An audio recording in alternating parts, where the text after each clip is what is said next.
Boa noite. Sejam bem-vindos ao segundo Encontro Digital em Anestesia, um espaço de conversa ao serão entre médicos anestesiologistas. Um evento no âmbito das Clinical Sessions sob a chancela científica da CUF Academic and Research Medical Center, a quem, desde já, agradecemos todo o apoio e incentivo. Destes EDAs pretendemos que se proporcionem espaços de endoscopia do nosso convidado, sob a forma de uma conversa científica, clínica e interessante, que faça um rastreio às suas carreiras e às suas histórias.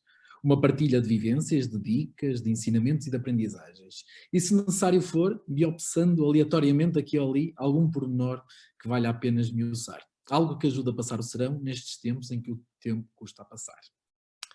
E esta noite temos connosco uma sumidade da anestesiologia portuguesa, Dr. José Manuel Caseiro. Muito boa noite, Dr. José Manuel Caseiro.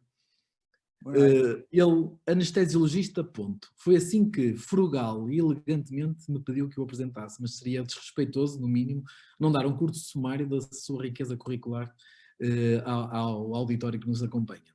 Especialista em anestesiologia desde 86, quando concluiu o seu internato no Hospital Correia Cabral. Indefectível, sócio vitalício do Sport Lisboa e Benfica, certo, doutor? Em 90 foi o pioneiro da introdução da primeira técnica de Patient Control Analgesia em Portugal. Em 92 foi um dos fundadores do Clube de Anestesia Regional, do qual é o sócio número 7. Em 93 lançou as bases daquela que foi a primeira organização analgésica do pós-operatório a funcionar em Portugal, nos moldes das modernas unidades de dor aguda vigentes à data. E isto faz-me pensar, doutor, que estamos, se na década de 90 ser um indefectível sócio vitalício de Sport Lisboa e Benfica não lhe deu um saber de experiências feito, como dizia o poeta, para ter esta sensibilidade toda para a dor, mas isto vamos esmiuçar mais à frente. Paralelamente, dedicou-se também ao tratamento da dor crónica, participou na elaboração do Plano Nacional da Luta contra a Dor, na revisão do modelo curricular do internato da especialidade, manteve sempre uma intensa atividade associativa, quer na direção da Associação Portuguesa para o Estudo da Dor, quer na Sociedade Portuguesa de Anestesiologia. Foi o coordenador da mítica Biblioteca da Dor, aquelas separatas de capa preta que nós, imberbes internos, avidamente colecionávamos e de onde adquiríamos as primeiras bases da ciência da dor. Foi diretor de serviço de anestesiologia do IPO de Lisboa de 2001 a 2015 e agora, atualmente, é o coordenador da unidade da dor do Hospital de Lusíadas em Lisboa. Dr. Caseiro, muito obrigado por estar aqui connosco esta noite. Vamos começar com algo, puxar atrás a cassete. Quando é que lhe surgiu a epifania de gostar de dor, doutor? Boa noite, Vítor, e a todos os que eventualmente estejam a ouvir. Tenho que começar, antes de mais, por lhe agradecer o simpaticíssimo e honrosíssimo convite para participar nestas vossas conversas. Mas também lhe tenho a dizer que até ao momento ainda não consegui encontrar para mim mesmo uma forte razão para ter dito sim. Não consegui ainda. Talvez a sua personalidade e o seu dinamismo me tenham feito lembrar alguém. Mas, sinceramente, continuo a achar que estou assim na plateia. Você saiu de repente do palco, veio-me buscar para fazer parte da peça, com uma enorme vantagem e uma enorme desvantagem. A desvantagem é que eu não conheço o texto, não conheço o argumento.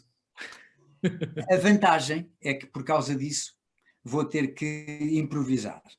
Sempre gostei de fazer, e eu não sei se recorda, uma das condições que lhe pus para participar nesta conversa era que fosse sem rede. Exatamente. Foi mesmo que utilizei quando falei consigo, sem rede, sem nada preparado. Exatamente. Obviamente que terá que ser em torno daquelas poucas coisas dentro da nossa área de interesse que eu eventualmente possa ter opinião.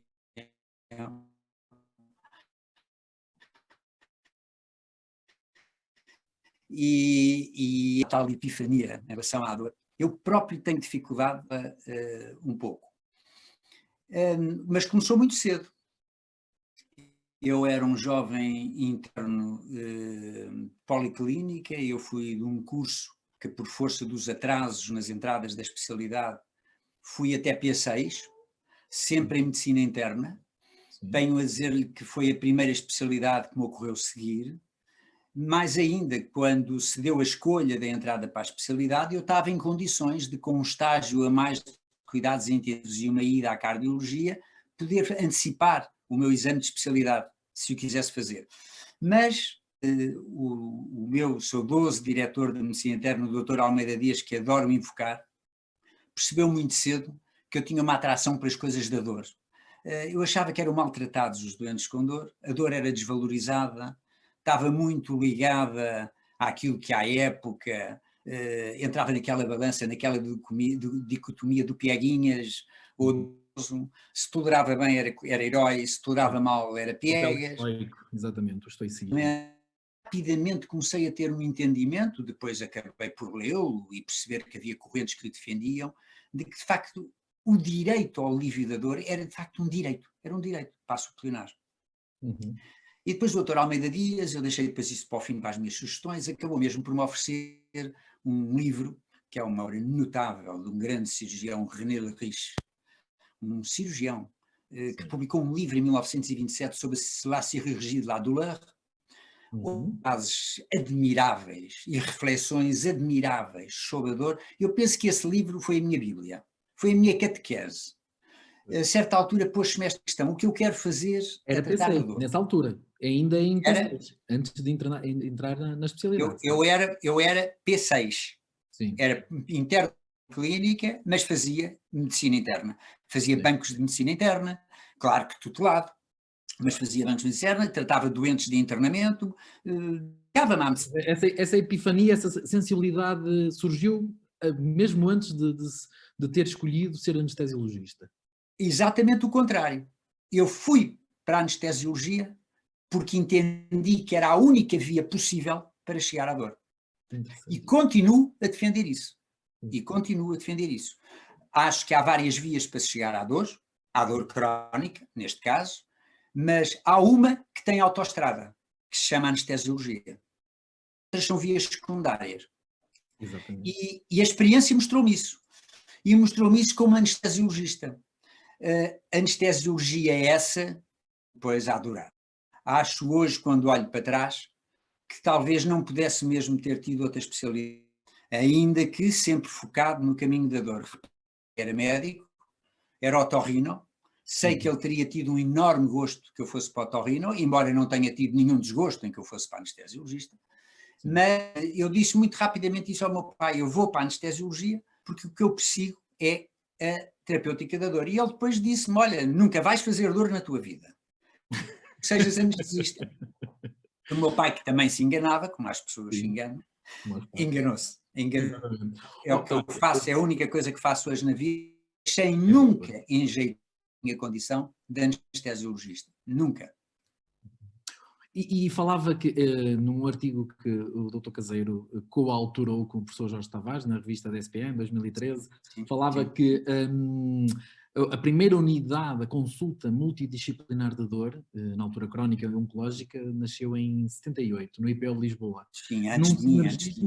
Exato, entre a neurologia e a anestesiologia. Foi já exatamente. essa dialética, a nossa especialidade como uma especialidade em dialética com outras especialidades. Como é que era o tratamento da dor até antes de 78? Era muito... Bom, eu aquilo que lhe posso contar foi o que eu vi, porque eu chego a essa unidade em 1988, portanto cerca de 10 anos depois dela ter arrancado. Ela, quando arrancou, realmente a figura de proa que dirigia a unidade era o Dr. Chichorro, desde logo contou com a presença do Dr. José Luís Portela, que ele não podia dispensar, obviamente, para poder pôr a unidade a funcionar. É claro que eu conheço um bocadinho o que foi, como é que eu ia dizer, a evolução da abordagem ou da terapia, assim, desde o nosso Papa Bonica, que é o grande homem da carta de alforria da dor em relação a todas as outras especialidades ou competências. A dor atravessou vários períodos, e o período que me antecede, que eu ainda apanho um bocadinho, mas é o período manifestamente que me antecede, é um período altamente intervencionista, agressivo, em que tratar a dor era cortar as vias, aceder a elas, iam-se às vias, ia-se ao cerebelo, fazia-se epidurais por tudo e por nada, cateterismos de toda a ordem, ia-se ao trigémeo de agulha, ainda pratiquei técnica algumas, a do trigêmeo, por exemplo. Este era o grande panorama da dor. Em todo caso, já nesse momento, nessa altura, existiam os grandes fundamentos da abordagem do doente com dor, aquilo que eu considero que são as pedras basilares do que eu hoje defendo, e não só eu, claro, que é da medicina da dor, mas já existiam. Mas de facto era uma terapêutica da dor muito de agulha em punho, de agulha em riste. Sim. E entretanto, à medida que foram evoluindo as coisas, foram-se reconhecendo alguns disparates, obviamente, alguns prejuízos, endireitando o caminho, chegou-se ao estado que se vive hoje, mas penso que está a cair outra vez, num exagero tecnicista que desvirtua a realidade da abordagem da medicina da dor, como eu defendo. Mas pronto, eu apanhei esse tempo, o final desse tempo. Sim. Foi muito importante para mim a entrada para o IPO, porque eu fui para o IPO já porque concorri como anestesiologista para o IPO, a oportunidade de integrar aquela que na altura era, juntamente com a unidade do IPO do Porto, as únicas unidades existentes. Ainda bem, doutor, que fala nesse ponto de é obrigatório ser-se um bom locorregionalista para ser um bom médico da dor? Não, mas é que um anestesiologista que se queira dedicar à dor crónica domine essas técnicas. E muito mais hoje. Sim. Aprendê-las, é fácil dominá-las, é fácil praticá-las. É mais completo. É um médico muito mais completo, muito mais completo. Existe, não pode de forma nenhuma escapar-se, evitar a ter essa preparação abrangente, ainda que já pensando em seguir a dor, como pode seguir qualquer área afim da anestesiologia, como a emergência médica, o intensivismo, ou puramente a anestesiologia clínica. Mas essas ferramentas têm que as ter, têm que as dominar, isso é escusado, não há volta a dar, porque são muito úteis no dia-a-dia. Mas antes de colocar a questão encadeada a seguir, lembrar a nossa audiência que quem quiser formular questões, o nosso convidado, poderá fazê-lo através da plataforma do YouTube, que nós depois colocaremos aqui em direto. Mas estávamos então a falar mas essa desvirtuar falou que quando chegou à dor havia muito pendor interventivo, muita agulha em punho, e que considera que agora estaremos a regressar a essa postura. Esta pressão para a terapia de intervenção, muitas vezes até pressionada, trabalhando os dois em unidades privadas, não é? Essa pressão pelo reembolso por procedimento das entidades pagadoras não desvirtua um pouco este conceito holístico de tratamento da dor? Infelizmente, seja lógico, interventivo? Infelizmente, sim. Não pode servir de desculpa o que está a seguir, mas infelizmente não posso negar que isso é verdade. E o que assisto hoje, com muita frequência, é que vejo colegas técnicas sem perderem um segundo com o exercício da medicina da dor. Ou seja, receberem doentes exclusivamente para uma determinada intervenção que é feita e depois o doente segue o seu caminho e segue viagem. E que nem sequer, se essa intervenção vier a ser mal sucedida, como tantas vezes acontece, nem sequer lhe sabem dar depois seguimento, nem acompanhamento, nem responder às necessidades do doente. Um doente, quando nos procura, ele não procura uma radiofrequência, nem procura um bloqueio do ombro, nem procura um bloqueio regional de qualquer... Não, ele procura que o apoiem em relação à sua situação de dor, que às vezes nem sequer sabem que é crónica, somos nós que lhe transmitimos que o enquadramento é crónico. E, portanto, exercer a medicina crónica de uma forma holística, global.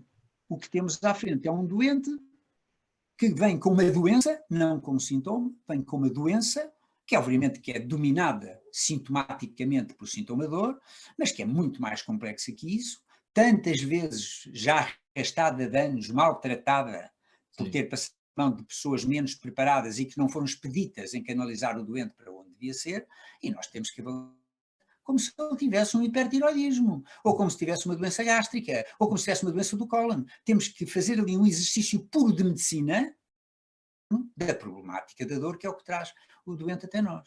E com isto, sabe, uma coisa que me preocupa hoje muito, os doentes de crónica não são doentes fáceis, como toda a gente percebe, e muitos deles arrastam síndromes complexas, com grande intervenção do sistema nervoso, das questões preciso emocionais. desviar.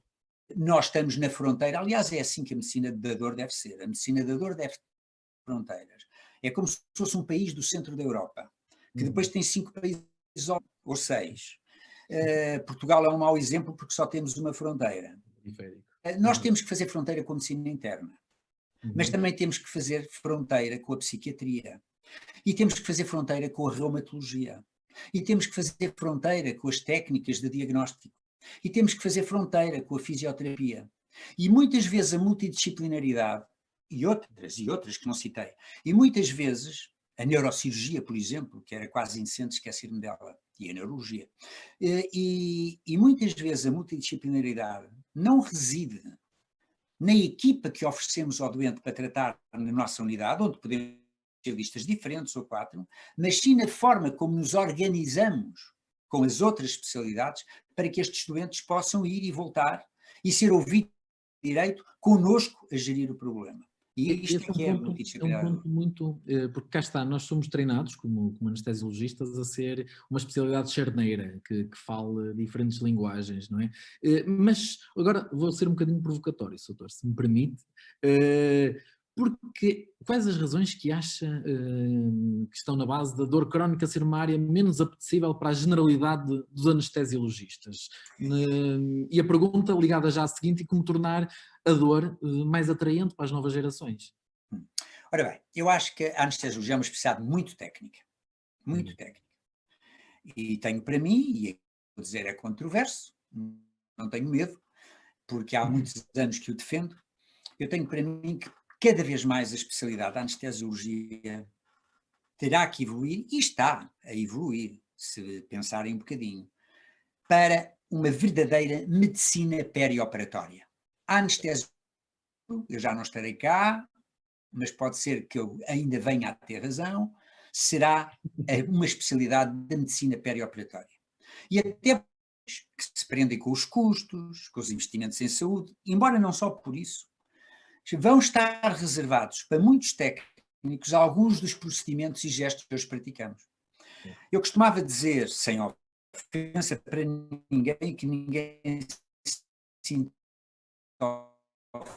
ofendido com a afirmação que vou fazer, mas os meus internos ouviram muitas vezes dizer, pode demorar mais tempo, mas acaba por aprender.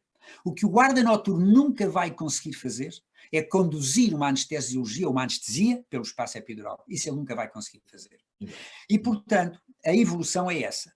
O anestesista tem que se pré-operatório, isto é quase ridículo eu estar a repetir isto, que toda a gente sabe. O intraoperatório é sempre um momento de grande importância, comparando com aquela imagem do avião que todos conhecemos, é a fase da manutenção, digamos assim, mas cheia de peripécias, como todos nós sabemos, dependendo do que temos pela frente, mas depois há a continuidade do processo no pós-operatório. Eu, por exemplo, enquanto responsável pelo serviço de anestesiologia no IPO, nos anos que estive lá, e com a minha equipa, que me deu uma colaboração fantástica, eu recusei sempre a ideia de que um doente, depois de acordado e depois de ter alta da sala de cuidados pós-anestésicos, deixava de ser nosso. Não. O doente é nosso enquanto precisar de nós. Um doente do esófago ao 7º dia ainda é nosso. Um doente do estômago ao 4º e 5º dia ainda é nosso. Embora haja doentes do ambulatório que, passado poucas horas, é mais do domicílio do que nosso.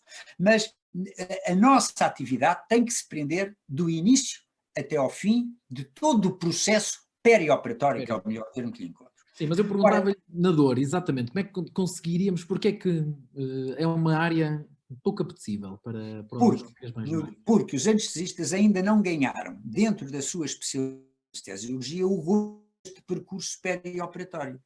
E ainda preferem os gestos técnicos, a veia central, a linha arterial, a epidural, o bloqueio femoral. Aí, apesar de, não quer dizer que não gostem da especialidade, mas é normal, até pela juventude, quando as pessoas entram na anestesiologia, é normal que se deixem apaixonar por estes procedimentos que devem dominar e aprender.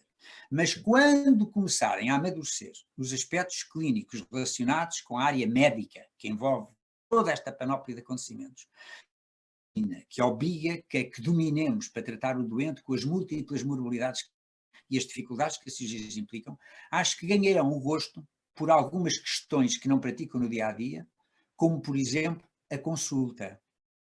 Repare que um anestesista, quando vai para a consulta de castigo, aliás, nós na brincadeira até dizíamos, portas-te mal, vais para a consulta de anestesia. E ninguém me desmentirá quando eu digo isso, embora me pareça que, de facto, a consulta de anestesia é um bocadinho redutora e, por isso, mais maçadora, é muito protocolada. Sim. Mas na dor, é a unidade fundamental, é a consulta. E não se pode fazer dor sem se ganhar isto pela consulta. Sim. Quem não tiver paciência para estar 45 minutos a conversar com um doente, pode fazer medicina da dor. Quem achar que um doente, só porque tem uma destas doenças mais complexas da atualidade, como a fibromialgia, que tanta gente ainda quer pôr em causa, só porque estes doentes são chatos, aborrecidos, têm uma índole terrível, pai, não tiver paciência para os aturar, ou quem tiver a olhar para eles numa perspectiva de uma técnica que depois não vai poder praticar, não vai gostar de exercer a medicina da dor. A preocupação que temos que ter na medicina da dor é ajudar quem nos está a pedir ajuda. E nunca cair, eu vou-lhe já dar a palavra, e nunca cair na tentação de dizer uma coisa que eu acho horrível, ouça lá, meu amigo, você não tem nada, isso é psicológico. Sabe o que é que significa essa frase do é psicológico? Parece que é o doente que inventa o que tem, que não existe. Isso não existe. A dor psicológica não é isso. O doente não inventa nada. O doente com dor psicológica tem dor. Tem depois psicológicos envolvidos nesta questão. Força. Não deixa de ser interessante que, cá está, aquilo que poderá ser esta é uma reflexão, por favor, ajude-me nela. Naquilo que poderá ser o gancho para tornar uma área mais apelativa, estará também a desvirtuar a questão da intervenção e do papel das técnicas interventivas, aquilo que poderá ser o gancho para recrutar mais espectadores. É um bocadinho, aquilo que você diz é verdadeiro, sem, no entanto, querermos significar com isso que o anestesista deva obrigatoriamente dominar essas técnicas, porque elas depois também nos são muito úteis no tratador, obviamente. Mas mais ainda, eu não conheço, deixe-me só terminar esta coisa que é importante, não conheço nenhuma especialidade que estude tão bem a analgesia como nós. Qualquer anestesiologista, no dia em que tem o seu título de especialista, é um especialista em dor aguda de pós-operatório. Não é na dor crónica, mas tem que ser um especialista em dor aguda de pós-operatório. Eu não entendo um anestesiologista que não domine a analgesia do pós-operatório. Vocação e uma preparação únicas para a dor crónica. Claro que depois falta o terceiro patamar, que é o gosto. Claro, isso é legítimo. Há uns que gostam de anestesia pediátrica, há outros que gostam de anestesia em cardiologia, há outros que gostam de dor. Talvez até aqui se ache um bocadinho que são os mais tontos, que gostam da dor, mas o tempo até talvez não seja isso. Agora, que temos uma preparação única para seguir este caminho, não tenham dúvidas. Nenhuma especialidade consegue competir connosco nessa área. Nessa área, de ser charneira.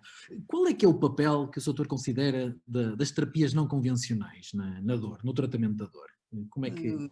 Todo o que lhe queiramos dar respostas a nada. Obviamente, gosto de entender o que se faz, sim, gosto de entender por que se faz e, acima de tudo, que não caia nos mesmos exageros que às vezes também nós caímos quando achamos que uma epidural resolve tudo ou quando achamos que uma radiofrequência trata qualquer patologia. Também não posso achar que a acupuntura faz tudo. Também não posso achar que a homeopatia é a solução para todos os casos. Até porque existe aqui uma questão formante que tem a ver com a sociedade civil, sim, por alguma culpa dos médicos também, mas tem muito a ver com a sociedade civil, em que tudo é lícito desde que evite os medicamentos. E isto é mentira, é prejudicial aos doentes e contraria a evidência científica. Uma das maiores dificuldades que a dor vai tendo, como outras áreas da medicina, mas na dor ela é real, é que faltam-nos evidências. Precisamos de mais evidências. Coisas que gostamos de fazer e que na prática os resultados são interessantes, mas que carecem de evidência científica. Mas onde ainda vamos buscar as melhores evidências é na terapêutica médica, é na medicação, é na farmacologia, é onde existem, apesar de tudo, as melhores, as mais robustas, com exceções, obviamente, as mais robustas. E, portanto, um doente que faça uma medicação para a vida, Para o coração, para a tensão arterial, para o hipertiroidismo, para a asma, os medicamentos são santificados. Se faz para a dor, fazem mal. É. E os médicos dizem isso aos doentes. Sim. E os médicos dizem isso aos doentes. Os medicamentos da cardiologia é como se não tivessem efeitos secundários. Os medicamentos da pneumologia é como se não tivessem efeitos secundários. Mas os da dor, cuidado, são só efeitos secundários. É a tradição judaico-cristã de termos que tolerar, termos que sofrer nesta vida, não é? É também É um bocadinho. Eu às vezes tento explicar aos doentes que esta ideia, enfim, demoníaca, que se vai dando e bem, nos mídias, aos químicos, principalmente os relacionados com os conservantes e a produção alimentar, e que se diz mal, e que se contraria, e mais aderem a alimentações biológicas. Eu entendo esses movimentos com imensa facilidade. Não confundir isso com os fármacos, que também são químicos, porque é estes químicos que nós temos 20 anos médios de vida do que os nossos bisavós. E, portanto, temos que, consenso, incluir a prática farmacológica, terapêutica da dor na prática clínica habitual. Um internista que recebe o seu doente e que o tem que tratar simultaneamente de um hipertiroidismo, de uma diabetes, de uma hipertensão, e para os que são muito vulgares na população portuguesa, obviamente que tem que dar a esse doente 6, 7, 8 medicamentos, não há um que trate tudo.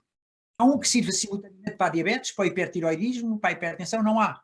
E tem que lhe dar 7, 8 medicamentos, que ninguém contesta. Sai da minha consulta com 4 medicamentos, eu estou a agredi-lo por todo o lado. E esta ideia tem que ser desmistificada. E principalmente com uma certa pedagogia que eu tento transmitir aos meus doentes, que hoje continuam, o futuro dirá outras coisas se calhar, mas hoje continuam a ser as metodologias multimodais as mais apropriadas para a abordagem da dor. E nós tratamos melhor um doente associando 2 ou 3 medicamentos de grupos diferentes que se complementam bem, indo apenas num que às vezes chega a doses descomunais sem qualquer e mais efeitos secundários. E, portanto, isto tem que ser ensinado aos doentes. E só nas consultas é que pode ser feito, com tranquilidade, dialogando com eles, mesmo quando não têm uma conversa muito coerente, o que às vezes acontece. sem pressão. Olha, e fazendo agora um bocado a transição para os tempos que vivemos, para esta nova normalidade, como o nosso Presidente da República ainda hoje mencionava, os doentes da dor e os seus doentes da dor não descuraram o seu tratamento durante este período de afastamento social, de limitação à maneira tradicional de cuidar? Sentiu isso na sua experiência? Eu vou-lhe explicar como é que se deu, antes de responder se sentiu ou não. Eu vou-lhe explicar o que sucedeu.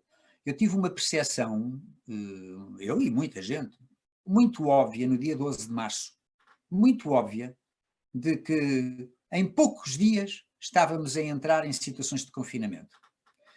E no dia 13 de março, que era uma sexta-feira, ainda com a unidade a funcionar em pleno, aconteceram 2 coisas. Eu apresentei à administração do meu hospital um projeto para a interrupção da atividade da unidade e entrar imediatamente de telechamada, porque eu tinha tudo preparado para o fazer, e foi imediatamente a sessão. Eu fui o primeiro médico dos Lusíadas a começar a fazê-lo. No dia 16 de março, que era segunda-feira, já fiz todas as consultas em telechamada, mas também lhe digo uma coisa, nessa sexta-feira tive mais de metade de faltas à consulta, coisa que em 12 dias tinha acontecido.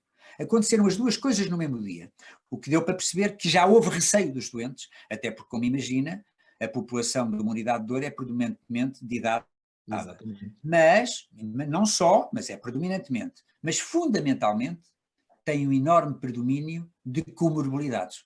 Exato. E, portanto, eu percebi o medo nos doentes em simultâneo com a antecipação das coisas. No mês e meio, porque eu reativei a unidade esta segunda-feira e tem estado cheia e a funcionar lindamente, com os doentes a comparecerem sem qualquer problema. Quinta-feira, portanto já passou a semana praticamente toda, correu muito bem esta semana, mas durante aquele mês, semanas que eu tive a fazer telechamada em casa, que me deu um trabalhão interminável, porque tive que usar 2 plataformas, tinha que fazer previamente a preparação da consulta para já ter os registros todos previamente feitos, para poder emitir as receitas na hora, mas correu muito bem. Tive tantos doentes como tenho no dia-a-dia da consulta. Eu estava de manhã à noite em casa a fazer consulta. E agora, quando retomei, percebi que podia haver algum receio, e então retomei com um sistema misto. Os doentes que tiverem ainda receio, eu aceito ainda fazer-lhes telechamada, que faço no meu gabinete, com o agendamento normal, como se eles estivessem na consulta. Ocupando uma Se vaga. é o doente às 3h30, eu atendo às 3h30. Vou-lhe dizer que entre segunda e quinta-feira só tive 3 doentes que quiseram a teleconsulta, todos os outros vieram. E, portanto, eu acho que está a correr muito bem, com uma grande confiança em nós, e eu também tento tranquilizá-los. Eles também percebem que há práticas menos usuais que estão agora a ser tomadas, eles vêm todos obrigatoriamente de máscara, nós também estamos todos de fato de circulação, batem máscara. Os cadeirões, por exemplo, onde fazemos determinados tratamentos, estão com as separações de 2 metros, que aliás já têm anatomicamente, porque a minha unidade já está construída com esse espírito, e portanto tem tudo corrido muito bem. Exato. E os doentes reagiram, há uma piada que corre nas redes sociais que esta pandemia fez mais pela transformação digital das instituições do que anos e anos de planos, de digitalização, a unidade, quando me fala que no dia 13 de março apresentou já um plano de contingência de prestação de cuidados digital, já tinham esse plano antes ou foi desenhado ou já o tinham, já era um serviço que dispunham ou foi algo que foi desenhado como resposta à situação? Vou-lhe responder só em 2 partes. Uma primeira muito rápida, eu assino por baixo essa piada que circula na net, que isto fez mais para a digitalização e por este tipo de ferramentas do que anos e anos de evolução informática, assino por baixo, não me importaria ter sido o autor dessa afirmação, e isto já responde um bocadinho à segunda pergunta, é que embora eu seja um homem da organização, você sabe isso, eu adoro tudo o que seja organizacional, já a unidade de dor aguda no IPO estava toda digitalizada, com base de dados de todos os doentes, o anestesista ia visitar com um tablet o doente à cabeceira. E, portanto, já vamos a esse tópico também tem aqui na lista de... Mas utilizei-o agora apenas como bengala para lhe dizer que naturalmente eu na unidade de dor dos Lusíadas também tenho as coisas montadas dessa maneira. Mas eu jamais ousaria dar esse passo se não tivesse sido a situação. E os doentes reagiram bem a esta falta, a esta sensação estranha de estar a falar? Extraordinariamente bem, só notei alguma estranheza, o que acho absolutamente natural, aos doentes de primeira vez. Primeira consulta, exatamente. Os doentes que ainda não nos conheciam. Esses, houve vários que abdicaram de ter a teleconsulta. Houve vários. O que acho naturalíssimo. Estarem a falar comigo sem me verem, sem me conhecerem, não é? Agora, dos nossos doentes tradicionais, que são o grosso do contingente, aderiram lindamente, acharam até alguns graça ouvir a minha voz pelo telefone. Eu fazia uma coisa, porque nós dávamos-lhe um número, nós não fizemos videochamada, eu optei por não fazer videochamada, porque tenho uma população de pessoas desinformadas o suficiente sobre isso e eu pensei que pudesse complicar. Fiz telechamada, então nós previamente dávamos-lhe um número que era o número que eu atendia. E eles quando ligavam, eu já sabia quem era o doente que me ia ligar. E eu respondia logo, então se fala Maria do Carmo, está boa? Bem, ficavam imediatamente derretiam-se. E, portanto, estas coisas fazem parte, não é? Fazem parte. E foi uma experiência que gostei muito de ter, mas que adoraria não repetir nas condições em que foi feita, porque foi muito cansativo e o motivo que levou a isso foi muito penoso, porque ainda estamos a viver um bocadinho este filme de terror que não sabemos muito bem como vai acabar. Mas dizia que foi cansativo por ser extenuante, ser uma carga de trabalho. Extenuante, e depois sabe, eu gosto de conversar, como você sabe, eu às vezes entretenho-me com um doente e depois atraso-me um bocadinho, aqui não podia, porque à hora certa tinha uma chamada a cair, não é? Às vezes tinha que dizer, Sr. Joaquim, isto agora acabou, a receita lá vai chegar, porque eu tinha que desligar para atender o próximo, e depois passado uma hora é que lhe mandava a receita. Pronto, aconteceu algumas vezes, mas foi muito interessante, foi muito gratificante. Evitei, entre aspas, enfim, a metodologia evitou que alguns doentes meus recorressem à urgência em agudizações, que era uma das coisas que os doentes tinham medo, e eu disse, não, por causa disso não precisa de ir, faça assim, faça assado. Aliás, é uma das coisas que as unidades de dor têm de muito positivo, é que nós conseguimos evitar, desde que bem estruturados, com telefone direto, que é o que nós temos, nós conseguimos evitar que doentes em agudização vão imediatamente para as urgências. Alguns terão que ir, mas há muitos deles que, comunicando connosco, nós resolvemos a situação sem terem que recorrer à urgência. E o que é que o doutor acha que de toda esta mudança, revolução digital que aconteceu, ficará agora, no pós? Qual é que será o... Vai ficar muita coisa. O caminho não está ainda definido, mas vai ficar muita coisa. eu posso lhe garantir que este serviço de telechamada da minha unidade já não vai desaparecer, o que não significa que vire rotina. Agora, vou utilizá-lo numa complementaridade em que, pelo menos em duas circunstâncias, me oferece dizer. A primeira é a dos doentes que, por algum impeditivo de saúde, gostassem de não faltar à consulta e poderem fazê-la do domicílio. Isto pode ser uma ajuda no futuro. Mas há uma segunda muito interessante. Nós temos muitos doentes que são distantes, como todas as unidades terão, distantes desta localidade. E eu posso reduzir o número de vindas de um doente do Algarve, por exemplo, à minha consulta através deste meio, desde que já conheço o doente.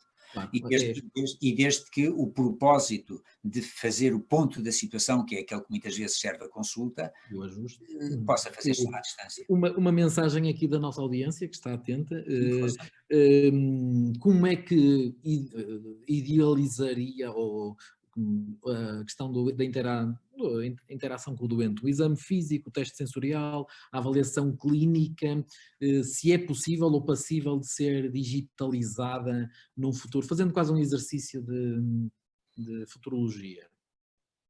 Vamos lá ver. Há um sim e não nesta questão, a questão está muito bem posta.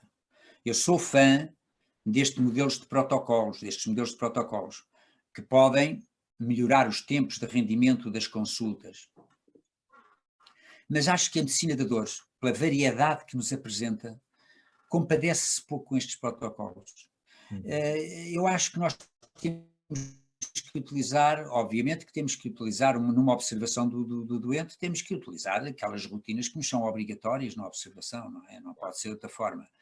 Mas ter isso protocolado vai nos obrigar a responder a coisas sims e nãos que nós em 5 diálogos com o doente sabemos imediatamente responder. E ganha a conversa, e ganha o tempo para a pedagogia. Eu tenho muito medo das conversas redutoras em consulta que se transformem num sim e não, e numa cruz aqui e acolá, ou não se aplica, como fazem os hotéis para nos perguntar se gostamos lá ter estado, e depois fica tudo por dizer. E fica tudo por ensinar ao doente. Tenho medo disso. Eu não quero ser retrógrado nessa questão, tenho espírito aberto a que ela seja encarada, mas sou reticente. Repare numa coisa, a dor tem vários modelos, até alguns em short form, para aplicarmos na avaliação. Eu não aplico nenhum. A não ser pontualmente, quando vejo que alguma coisa possa trazer vantagens disso. Em todo o caso, aplico um modelo que não se pode chamar short, apenas uma quase interpretativa, que é, numa primeira avaliação, no primeiro dia, doente de primeira vez, eu dou-lhe uma classificação de VAS, de 0 a 10, dou-lhe a todos os meus doentes, se você ler um processo meu, na primeira vez, a primeira linha que vem é avaliação analgésica 7/10, por exemplo. E depois começa a minha história clínica pequenina, mas que faço em todos os doentes, todos. Não há um doente meu que não tenha história clínica. Nas consultas seguintes aplico outra escala, que já trouxe do IPO, que também se fazia no IPO. Eu aplico apenas uma escala de motivação que é de 0 a 5 e em que diz apenas isto: muito pior, pior, igual, melhor, muito melhor. Ou seja, comparativamente em relação à última consulta. Portanto, eu naquele momento vou classificar o meu doente em relação à última consulta. Quando é um doente que já dura muito tempo, portanto é meu doente há 5 anos, o melhor ou pior não se reduz só à última consulta, reduz à evolução da sua condição. Eu quando digo que um doente deste está melhor, quer dizer que ele tem passado melhor. Percebe? E utilizamos isto, então, de uma forma muito sucinta, eu consigo ter uma forma objetiva de classificar a dor, mas depois o texto faz a subjetividade que eu gosto, que é a minha avaliação. Eu tive o privilégio de contracenar com o Dr. Caseiro, não sei se está recordado, no Funchal, corria o ano de 2013 ou 14, quando fizemos nas tertúlias, fizemos uma tertúlia sobre, intitulada PCA. Estávamos, e a subtileza do PCA, estávamos com o pai da PCA em Portugal, mas o PCA não era Patient Control Analgesia, mas Patient Centered Anesthesia, em que falávamos, quase elencamos um rol de pequenas atitudes de empatia, de humanização de cuidados, e o Soutor falava mesmo isso, que nós conseguiríamos, sendo uma especialidade tecnicista, quase desconhecida dos doentes, conseguiríamos ser fulcrais nesta humanização da prestação de cuidados. Sente que a nossa especialidade é essa charneira para o fazer? É. Olha, gostei que tivesse falado na PCA. Já não achei tanta graça que me tivesse chamado pai dela, porque não fui pai de nada. Mas o homem que pegou na máquina, talvez... Primeiro, olha, e vou dizer uma coisa, que se não é público passa a ser, e eu tenho o gosto de que passe a ser público. Eu devo o facto de ter começado com a PCA em Portugal ao Dr. Silva Araújo. Do Santo António. De quem eu gostava imenso, e ele fazia o favor de me mostrar amizade também. O Dr. Silva Araújo, a certa altura, foi procurado por uma representante da máquina da Johnson, que foi a primeira máquina que houve em Portugal, depois houve muitas. Não sei que conversa tiveram, portanto não sei sequer que resposta é que o Dr. Silva Araújo lhe deu de qualquer espécie. Lembro-me que recebi um telefonema dele e disse-lhe assim: ó Zé Caseiro, tenho aqui uma senhora com uma máquina de PCA, pá, eu acho que é a tua cara, queres pegar nisto? Eu disse: ó Soutor, basta ser o Soutor a ligar-me. E ela veio ter comigo, e foi assim que tudo começou. A PCA foi a metodologia analgésica que me acordou, e penso que não só a mim, penso que o movimento europeu também traduziu isso um bocadinho, que me acordou para a necessidade de organizarmos a analgesia do pós-operatório. Não pode haver PCA sem organização. Mas depois de dizermos esta verdade, que não pode haver PCA sem organização, descobrimos que não pode haver analgesia do pós-operatório sem organização. Qualquer que ela seja, mesmo a convencional. Porque repare numa coisa muito engraçada. A PCA ainda hoje é o método mais seguro de administração de opioides. Não se conhece nenhum mais seguro. Podem fazer as críticas que quiserem, podem até pôr em causa, tive algumas discussões públicas sobre isso, as técnicas combinadas de perfusão de base, bolos suplementados pelo doente, que é a que eu prefiro, reconhecendo que a perfusão de base retira um bocadinho de segurança à técnica, reconhecendo isso com imensa facilidade, mas falando de cima da autoridade de mais de 30 mil doentes em base de dados sem um único problema, o que me dá alguma autoridade para falar. Mas, com perfusão de base ou sem perfusão de base, em background, como dizem as máquinas, não se conhece ainda hoje nenhum método mais seguro de dar opioides aos doentes. O que não quer dizer que os outros não sejam seguros, mas este é o mais seguro. Precisamente porque consegue fechar o ciclo de controle do doente, porque há uma coisa que joga muito a nosso favor, é que com os opioides, tipicamente com a morfina, mas isto é válido para os opioides, a primeira manifestação de sobrecarga do fármaco é a perda de iniciativa de fazer qualquer coisa. E o doente deixa de poder carregar no botão. E não vale a pena eu agora desenvolver sobre isto, porque toda a gente entende isto. Daria uma hora a falar sobre o botão. Olha, o botão da PCA daria direito a uma hora de conversa. Isto é uma ameaça, isto é uma ameaça. Não, olha, podemos já agendar, podemos já planear.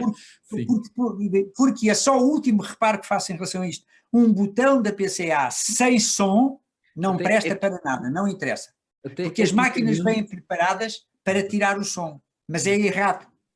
O doente precisa do som, mesmo que esteja no lockout. Mesmo que quando ele carrega aquilo não dê, o som faz-lhe perceber que carregou.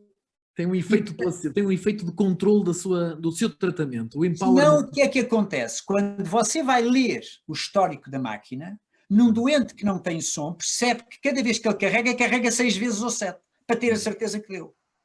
Exatamente. Percebe? E, portanto, há muita coisa a dizer sobre a PCA que eu não vou perder tempo. Agora, a PCA ensinou-me que aqueles dados, aquele histórico, tem que ser lido, tem que ser entendido, tem que ser interpretado e tem que gerar a medida a seguir. Isto exige organização. E quando nos pomos a fazer isto para a PCA, pomos-nos a pensar, e por que não para a epidural? É boa. Então, e por que não para as terapêuticas convencionais? Não é? Porque esta coisa do cirurgião, e que me desculpa algum cirurgião que esteja a ouvir, porque tenho maior consideração pelos cirurgiões, esta coisa do cirurgião passar com o lápis atrás da orelha e dizer à enfermeira, dá-lhe aí um nolotil intramuscular, isto já passou à história. Isto já passou à história. E, portanto, nós temos dimensionados para responder às necessidades terapêuticas dos doentes em conformidade com o desenho que fizemos desde o início da anestesiologia. Isto é um desenho contínuo. Aquele que melhor as pessoas todas percebem é que se eu utilizei uma epidurol para anestesia o doente, depois não vou desperdiçar isto para o pós-operatório, vou utilizá-lo. É óbvio, não é? Depois não lhe vou dar norótido intramuscular, se tenho um catéter enfiado. Pronto. Isto é um contínuo, e este contínuo é desenhado pelo anestesiologista, é avaliado por ele, controlado por ele, monitorizado por ele, até que há um momento em que o anestesiologista diz: eu já não estou aqui a fazer nada. Nós chamávamos a isso, na nossa organização, a alta anestésica. E o cirurgião era informado que a partir daquele momento nos retirávamos do doente. Podia ser ao segundo dia, ao quinto ou ao sétimo. E o que é que significava retirar-nos do doente? Significava que a partir daí só lá iríamos se ele pretendesse. Senão, já não voltávamos mais. Doutor, coisas que aprendeu por si e que gostaria agora de ensinar aos mais novos para não ter que aprender outra vez por si. Coisas, na organização, que sei que foi um papel fundamental, da organização do tratamento da dor, coisas situações, não imagino eu, e agora recorrendo também, pôr uma máquina a injetar morfina ao comando na mão de um doente, isso é muito contra o paradigma mesmo em 1992, ou seja, isso não me acredito que o processo tenha decorrido. Havia muito poucas publicações, confesso já em público, coisas que confessei em privado, fiz muito disparate. Cheguei a passar uma noite inteira ao lado de um doente, pelas dúvidas do que tinha feito, e portanto de início foi turbulento. Mas depois a PCA tem duas coisas boas. A primeira é que rapidamente a máquina dialoga connosco, ou seja, nós a certa altura começamos a perceber aquilo, a gente percebe como é que aquilo funciona. Está muito bem feito o sistema e nós rapidamente captamos o essencial. Aprende-se muito. Hoje não, seria ridículo, mas no meu tempo aprendia-se muito com as instruções da máquina. As instruções punham-nos muito a ué do problema. Hoje não. Hoje tem que se aprender é com o sénior de anestesia que sabe e que ensina ao interno, obviamente. E muito mais se houver organização, Os meus internos, os nossos internos do IPO, entravam e passado 15 dias todos sabiam funcionar com o PCA, todos. Você vai ao serviço de anestesiologia do IPO, ainda hoje, espero eu que assim seja, é garantidamente, qualquer anestesista que lá esteja funciona tão bem ou melhor que eu com aquilo, quer dizer, aquilo é transdérmico já, não é? Sim, mas nós anestesiologistas somos, obviamente, sensíveis a isso, mas eu referia-me na estrutura, na organização hospitalar. Na organização, talvez a primeira coisa que eu tenha aprendido, porque me serviu, também teve a ver com o PCA, mas já tem a ver com a organização. A primeira coisa que aprendi é que, de facto, coisas novas num serviço, temos que falar, temos que dialogar, não só com o serviço, como com o exterior do serviço. Eu vou-lhe contar uma coisa muito engraçada, porque é 10 segundos. Eu, quando ia pai no meu 10º doente, ou 11º doente com PCA, portanto ainda absolutamente virgem na técnica, tive um abaixo-assinado dos enfermeiros do IPO, que mandaram para a diretora de enfermagem que eu estava a usar um aparelho para controlar se elas davam os medicamentos. E acordei aí que não podia continuar sem fazer formação às pessoas. Essa foi a primeira aprendizagem que tive. E elas perceberam muito bem, as enfermeiras foram o meu maior auxiliar na PCA. Não há PCA sem enfermagem, não existe. São fundamentais saber fazer tão bem como nós. Olha, foi no dia em que o fiz, no dia em que ensaiei, eu comecei a formação aos enfermeiros, nunca mais terminou, ainda hoje, há 5 anos, ainda a fazíamos regularmente, porque sabe que os enfermeiros mudam muito, não é? Claro. Eu a certa altura disse num congresso que havia serviços que mudavam mais vezes de enfermeiro do que eu de camisa, porque é verdade, quando às vezes tínhamos 2 ou 3 enfermeiros que estavam perfeitamente tratando por tu as nossas coisas, de repente tinha lá um cara pálida que nunca tinha visto uma máquina de PCA. E então tivemos que criar protocolos próprios para os enfermeiros que chegavam. Esse enfermeiro não podia ir para uma máquina de PCA sem ter o BABA, pelo menos. Essa foi uma das coisas que aprendi. Depois há outra coisa que temos que todos saber ensinar uns aos outros. O serviço de anestesiologia tem que se deixar envolver pela organização. Não há organizações a meias. Não há serviços com dissidentes na organização, não pode haver dissidentes. os anestesistas têm que perceber que, ainda que possam não estar completamente alinhados com a orientação técnica do serviço, porque nós temos cabeças diferentes, e é por isso que quando os diretores mudam, também mudam coisas, é óbvio, será sempre assim. É uma das coisas que esteve no meu espírito quando resolvi a certa altura aposentar, mas sei que era a altura para dar lugar a outros, entre várias coisas, porque vêm outras cabeças, vêm outras ideias, mas tem que haver alinhamento para as principais. E para a organização tem que haver alinhamento. Claro que se discute, claro que há discórdias, claro que há contraditório, claro que às vezes é preciso tomar decisões por maioria e outras vezes decisões por imposição de liderança. Tem que haver. Mas na organização não pode haver dissidentes. E rapidamente o serviço percebeu, e eu aprendi, e aprendemos todos com isso, que a analogia do pós-operatório é um posto de trabalho com tanta importância como qualquer outro. Nunca a analogia do pós-operatório no IPO deixou de ser feita para que o anestesista pudesse ir para o bloco tapar a falta de um anestesista. Eu nunca permiti. Solucionávamos o problema, mas sem nunca abdicar da situação da analogia do pós-operatório. E, portanto, este é outro aspecto que tem que estar elencado na organização com a mesma importância com que você, se tiver um serviço em que diz, há um colega que vai para as endoscopias, há um colega que vai para as broncoscopias, e depois esses doentes também não podem ficar pendurados. E, portanto, quando falta um anestesista e é preciso substituí-lo, isto agora levávamos para outra conversa, para onde eu não vou, obviamente, em que eu acho que os staffs têm que ser dimensionados para algum esforço de faltas, senão estão mal dimensionados. Porque se é só um por cabeça, no dia em que falta um, alguém se lixa, desculpem o termo. Pronto. Pronto. Depois é assim, havia hábitos que vinham ancestrais. Então, fecha-se a consulta de anestesia. Pecado mortal. Pecado mortal. Fecha-se a analgesia. Pecado mortal. Ou então, hoje não se fazem endoscopias. Imagina o que é não fazer endoscopias a doentes que fizeram uma preparação de cólon. Claro. Portanto, nós temos que ter na organização capacidade, criatividade, mas também recursos, obviamente, claro. Ninguém esconde isso, para taparmos buracos que às vezes surgem, mas não dando mais importância a um do que ao outro. O doente do bloco operatório merece-me todo o respeito, mas não pode merecer mais respeito que o da analogia do pós-operatório que o da endoscopia. E, portanto, as soluções que encontrarmos terão que abraçar todas as áreas técnicas da anestesiologia, tentando prejudicar o menos possível todas, obviamente. E é por isso que a anestesiologia num hospital, se estiver bem dimensionada, é um polvo no hospital. E esse polvo faz do anestesiologista, tem braços, tem tentáculos para todo lado, e esse polvo faz do anestesiologista um dos indivíduos mais bem preparados para cargos de responsabilidade e direção nos hospitais, se lembrarem mais deles, anestesistas, e se também os anestesistas não enjeitarem essas características que podem fazer deles bons líderes hospitalares. Isto, quando se tem convidados do alto coturno, como o que temos hoje, a conversa dá nisto. Você não exagere, que é para depois não tirar impacto ao programa. É só para depois ter um bocado de importância. Não, porque cá está, isto que falava exatamente, nesta necessidade quase de reabilitar anestesiologistas, então em tempos de Covid, em que fomos todos chamados a fazer, a suprir esta necessidade que era uma resposta transversal do sistema de saúde para uma situação crítica e dar o apoio aos cuidados intensivos. Como é que viu que foi este papel, este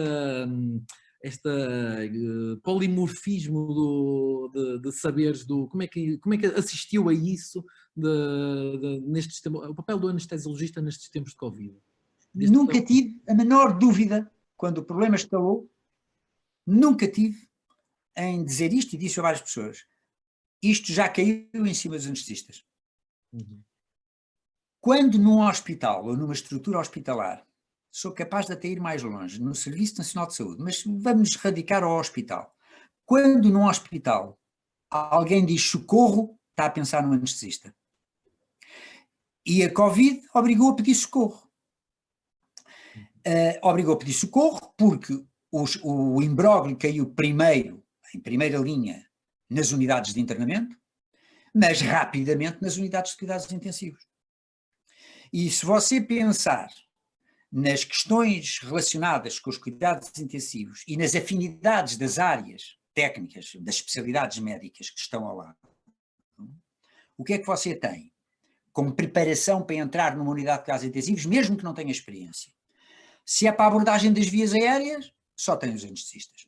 Há um ou outro pneumologista que domina a técnica, há um ou outro cirurgião que o faz, isso não está em causa. Mas como especialidade só tem uma, anestesiologia. Na questão da medicina intensiva também tem a medicina interna com quem deve contar. E depois, como o problema era infeccioso, a infecciologia. Saindo daqui, com certeza que todos os aportes de todas as especialidades eram fundamentais, mas eram nestas 4 áreas que o problema tinha que... E, portanto, os anestesistas no primeiro dia estavam com guia de marcha. Estavam com guia de marcha. Eu não tenho dúvida nenhuma, mas que numa unidade de cuidados intensivos, se por uns instantes for preciso substituir um intensivista, ai deles se não for um anestesista. Ou então um internista que, por acaso, já tem experiência nessa área. A única especialidade que tinha pessoas aos magotes para fornecer era a anestesiologia. Aos magotes. Porque qualquer anestesiologista tem experiência na abordagem da via aérea e, não tendo experiência no intensivismo, rapidamente adquire, com a ajuda dos colegas que lá estão, o beabá daquela meia dúzia de gestos que era fundamental saber praticar. A abordagem de veias centrais, às vezes até outras coisas que os anestesistas já dominam, olha, até no controle da dor, se for caso disso. Mas sempre entendi isso. E depois os números e a dinâmica dos hospitais vieram mostrar isso. Não houve hospital em que no seu gabinete de crise não tivesse contato com a anestesiologia. Os blocos operatórios, como você sabe melhor que eu, foram interrompidos na sua atividade eletiva para haver recrutamento de anestesiologistas. E se há especialidade que não esteve a fazer teletrabalho, foi a anestesiologia. Acho que está tudo respondido. Mas agora também provocando, reconheceu que apercebeu-se desse reconhecimento na população em geral, de que houve uma especialidade que...